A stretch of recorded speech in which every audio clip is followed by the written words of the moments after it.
An impossible message. Sarah Okonkwo pressed her dirt-stained fingers against the observation window of Agricultural Station Demeter. Beyond the glass, Earth hung like a bruised jewel in the darkness. Even from lunar orbit, she could see the brown scars where forests once grew. The oceans were murky gray instead of blue. After 300 years of corporate exploitation, humanity's homeworld was dying. Another failure, muttered Dr. Vex, her Krillian research partner. The insectoid alien's mandibles clicked with frustration. The hybrid seeds cannot survive in Earth's current atmospheric composition. The toxin levels are simply too high. Sarah didn't respond immediately. She was staring at something on her tablet, something impossible. Her plant communication interface, a device most aliens considered primitive human superstition, was displaying a message. Not from the experimental crops in Demeter's hydroponics bay, but from somewhere else entirely. The message was not in words. Plants didn't use words. Instead, it came as chemical signals, electrical pulses, and something Sarah had learned to interpret as emotion. What she felt now made her hands tremble. Help us. We remember. We can heal. Please come home. Dr. Okonkwo, are you listening? Vex's translator device gave his voice an impatient tone. I said the Galactic Council will revoke our research permits if we cannot show results. Your species has already been denied terraforming assistance 3 times. I need to go to Earth, Sarah said quietly. Vex's compound eyes blinked in surprise. Impossible. The surface is restricted. Too toxic for most species. Even humans require hazard suits for more than a few hours. Something is alive down there, Sarah insisted, turning her tablet to show Vex the readings. Something big. A network of plant consciousness that spans thousands of kilometers. And it's calling me. The descent. Getting clearance took 2 weeks and every favor Sarah had accumulated in 15 years of agricultural research. The Galactic Council considered Earth a lost cause, but they allowed 1 human to check for Sarah's impossible plant signal if only to officially close that avenue of hope. The shuttle cut through Earth's polluted atmosphere, shaking violently. Sarah's pilot, a gruff human named Marcus Chen, gripped the controls with white knuckles.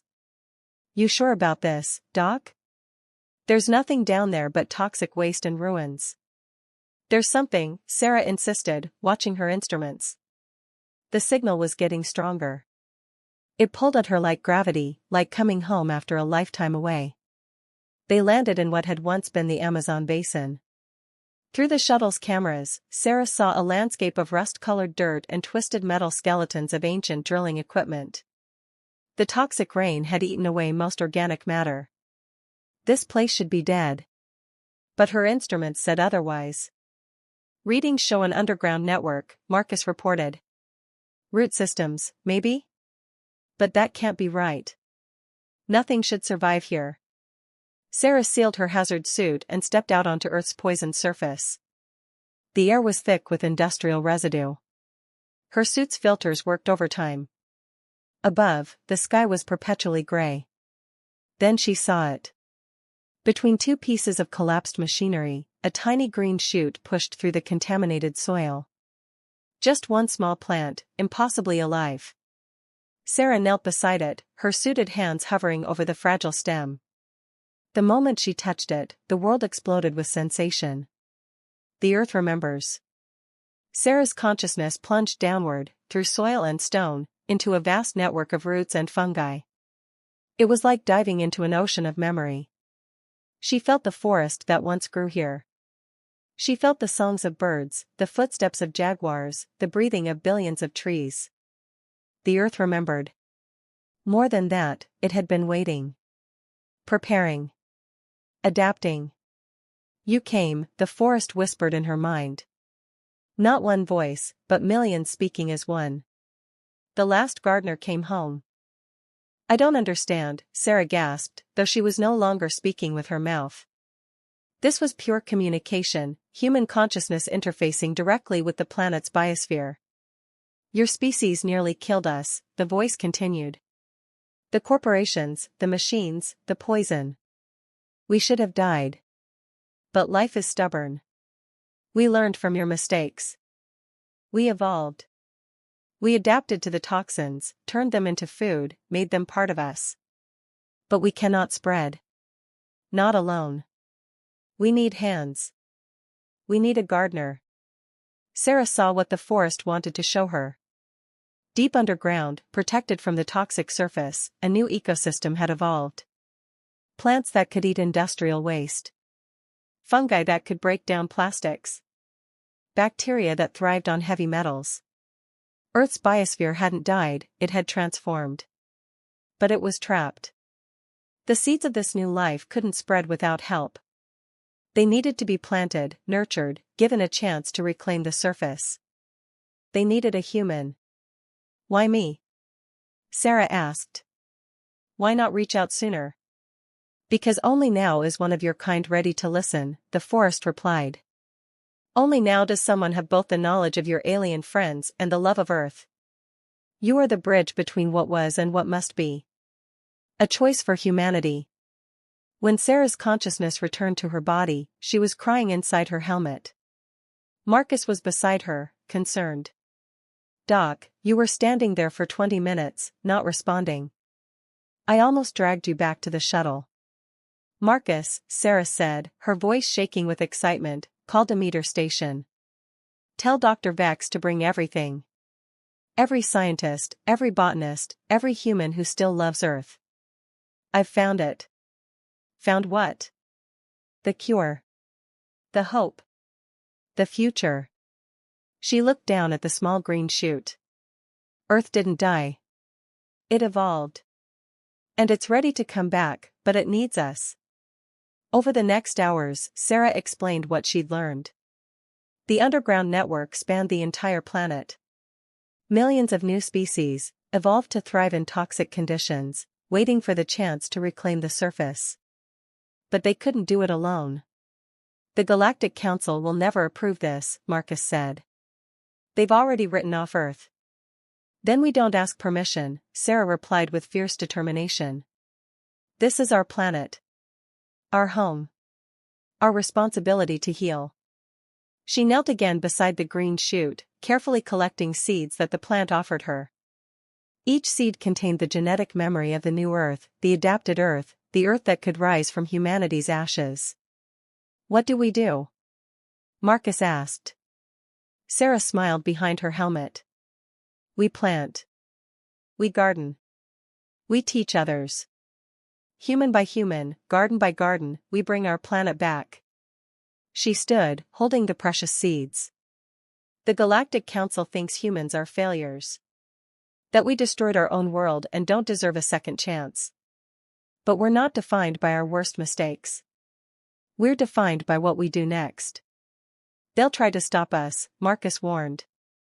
Let them try, Sarah said.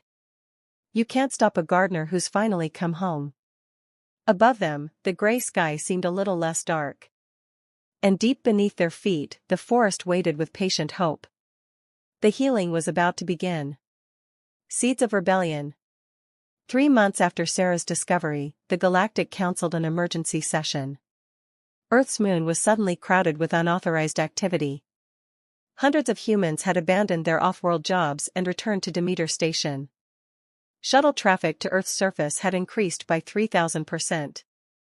Ambassador Threx, a Vorlon representative known for his conservative views, projected his holographic form into the council chamber.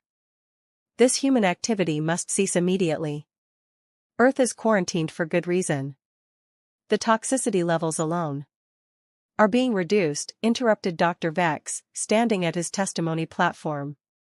The Krillian scientist had spent the last 3 months studying Sarah's findings. By an average of 12% in areas where the new plants have been introduced. The council chamber erupted in clicking, chirping, and translated exclamations of disbelief. Impossible, Threx insisted. No biological system can process industrial toxins that quickly. Earth's new biosphere can, Vex replied calmly. Because it evolved specifically to do so. The human Dr. Okonkwo has discovered something unprecedented, a planetary immune system that adapted to human-caused damage. On Earth's surface, Sarah didn't care about the political debate. She was too busy planting. The underground network. The former Amazon basin was transforming. Where rust-colored dirt had dominated, patches of strange new green now appeared.